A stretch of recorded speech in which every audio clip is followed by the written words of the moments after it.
Hinigugma o pinangga ko mga igsuon ni Jesucristo, mga minahal ko diya sa itong pagtuo, mga parokyano, ako mga igsuon, sa ngalan sa itong Ginoong Jesucristo o sa ngalan sa simbahan, kaninyong tanan, maayong buntag.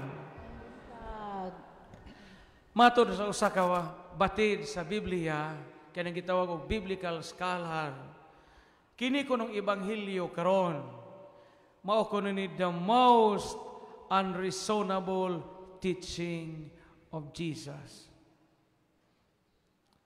Higugmaa imong kaaway. Lisod gani higugmaon ang mamaylo og di mo ilis, samot nagkontra. Unsaon gud nato paghigugma kaaway? Unsaon man nato paghigugma o pagbaton og mayong kabubuton sa mga tawo nga gikasilo nato? Apan sa di pa ta mo padayon sa itong pamalandong karon, ato usang sabton ug unsa juning kinsa juning gitawag og kaaway.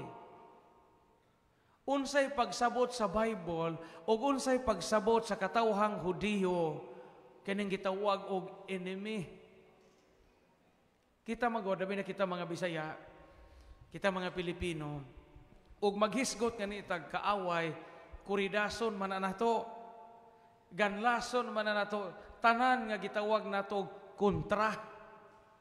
Sa Espanyol man na kontra, sa Latin.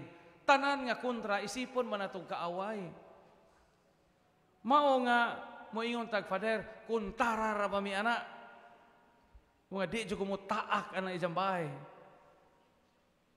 Pero kanang atong kontra, ginganlan nato kontra, mao ba gyud ay kaaway nga gipasabot sa Bible? Angay natong masabtag kinsa ning enemy, aron mahibaw-an natong unsay buti pasabot og kaaway sa Biblia. Mao ba kay kaaway nato na manglabay og dinug-an sa tumoy sa atong buwak nga antuwanga sa atong natad nga makasapot nato? Mao ba nay kaaway? Mao ba nay kaaway kana atong manicurista nga danghag nga maghinlo sa atong kuko, apilan og gunting ug apilag nail cutter ang unod sa atong lapalapa o sa itong kumagko nga may makaingon nga usa ka semana tang agwan tag ingron. Mao ba kanay kaaway nga nalagot ta pag-ayo? Mao ba'y kaaway nato nang atong igagaw o atong isuon nga kada semana gakaanam og sibog ang muhon ug utlanan sa juta padung sa atong juta? Mao ba kanay kaaway? Mao ba'y kaaway nato nang atong uyab kani ato nga wa nato ikadazon, nga sa uyab pa gitawag nato og sweetheart, gitawag nato og honey, gitawag nato og darling, gitawag nato og my love, gitawag nato og my baby. Unya karon gikasilagan nato pag-adyo kay nangitaglain. Matawag ba na nato kaaway? Mao ba'y kaaway nato kanang ato ang gipialan sa itong mga juta, unya di mo tarog bahin sa ilang ani o sa ilang abot nato? Matawag ba na natong kaaway? Kaya inuhumdom ko sa una sa bago pa kumpari, no? Diya mo ko'y hingsud ko anang mo gasto bito kag abono. Gasto kag abono, dyan na kayo mabahin pila ka sakong tipasi. No? Na dito to si Rabulyones, na kining pari, ta kaya di magata mo ato ang atong gasto ag abono, kay kana ba ito na ginutong bisit, taga-adyo. Mo to na mo finance kag abono, na nakay bahin pila ka sako. Primero, maadyo pa to. No, mga 20 ka sako, imong dawat tipasi. Sunod nga anihing 18 naman. Hantod hing 15. Ay nga nung nagamay man eh. Ikot-kot og bagtok pa der. O niya, hantod himpo. Nabuang naman inapo, naman nung kasako sa una 20. No? Yung ano man, gikot-kot og bagtok pa der, anam-anam kadaghan ang bagtok. No? Sa nadugay himbahin, naglima ka buok. 5 kasako. Yung gikot-kot, gihapong ilaga. Di ako ginagsama ng ilaga kay hong hilogon. No? Usahay na ay mga tao nga isipon na itong atong kontra tungkol kay gikasilo o gikabikil na to. Pero sa Biblia, kinsa maning kaaway, an enemy is the one who wants to destroy you. Maunay kaaway. Kabantay mo sa first reading, gasangka si Haring David o si Saul. Na-corner ni David si Saul. Pwede na unta si Saul nga patyon ni Haring David. Ingon si David, di ka na patyon. Kay gidihugan kas Ginoo, di ka na patyon. So, sa tanang pagbasa karon makita ang tema, love your enemies. Higugmaa imong kaaway.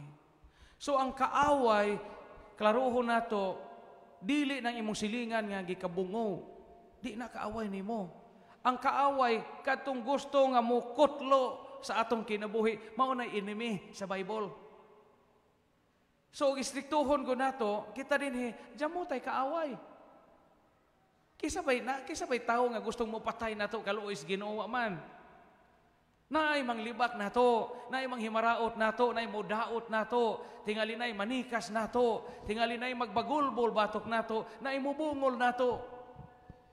Pero istriktuhon, they are not our enemies. Kay ang kaaway katong tao nga gustong mukutlo sa atong kinabuhi. Katong tao nga gaplano nga muluba nato. Katong tao nga gaplano nga mulunggo sa atong liog, maunay kaaway. Maunay ang pagsabot, kaaway. Karon, unsaon man nato paghigugma ang kaaway. Piskay kayong ebanghelyo karon. Gahatag ang atong Ginoong Hesukristo og duha ka pa mga importante nga buhatonon aron ikapakita nga gihigugma nimo ang imong kontra. Primero, ingon ang Ginoo, pag-ampo kamo sa naugdaog-daog kaninyo. Iampo.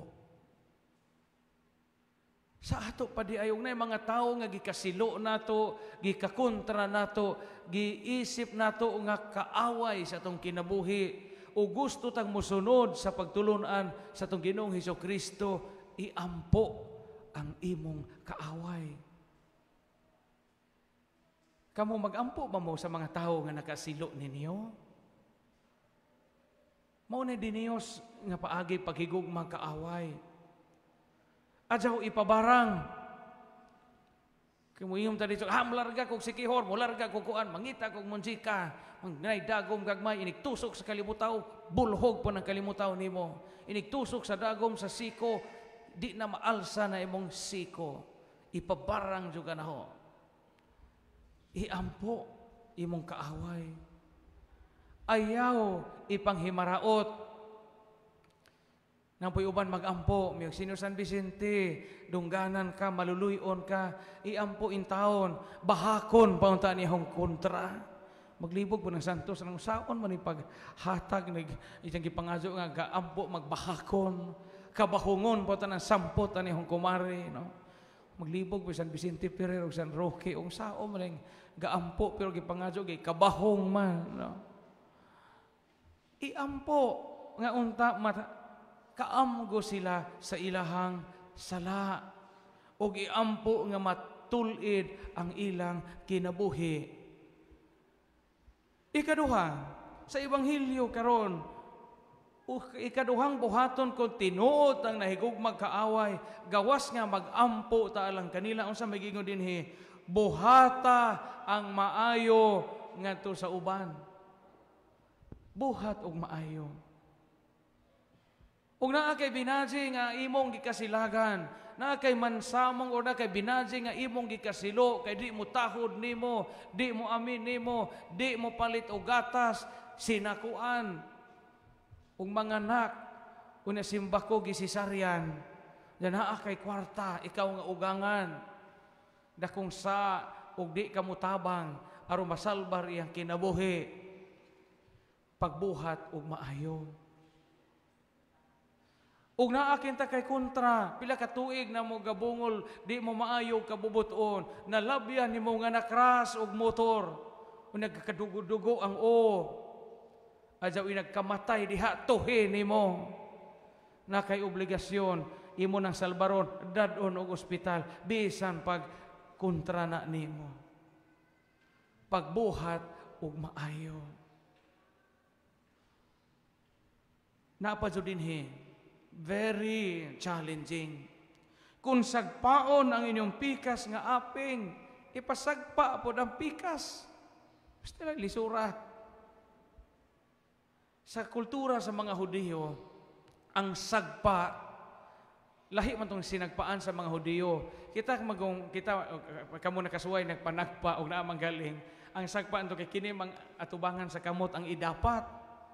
Ang mga Hudiyo managpa kini kanang likod sa imong pahad, gahi man kay ani. Mga sila managpa sa una, pak! Kiri mo'y mo igo. Nakusog. Mo nang mawingig ng isagpa. Mo nang isagpaon ang pikas o mabalik, no? Nya pak nangana, pak ibalik. Sagpa. Mao bitaw na gingan lang bitaw nat bitaw ta expression sa Binasaya og tamparos, di ba? Ang dakong tamparos na Father iyang gibuhat di jud ko kadawat. Kay kaniadto sagpaon gani ka og ganing likod sa pad murag tamakan o gipatay ang imong pagkaikaw. Mo ni dinhi. Una ang Ginoo hingog ipasagpa ng pikas. Dito masabot sa mga Hudiyo. Kay kaybaw man sila og tamparoson gani ka sagpaon ka kinaubusan na jud ka kaadyo. Na ingong Ginoong Hesus ipasagpa ng pikas. So love your enemy gihapon. Ano na po sila yung challenging dinhi, ingon dinhi. Og na mamaylo nimo adyaw na paningli. Kamu na yung mga tindahan diha. Hindi uli gikan sa misa o isong ilabay ng lista sa inyong mga collectibles. Di ka mapuhok na itong tindahan, no?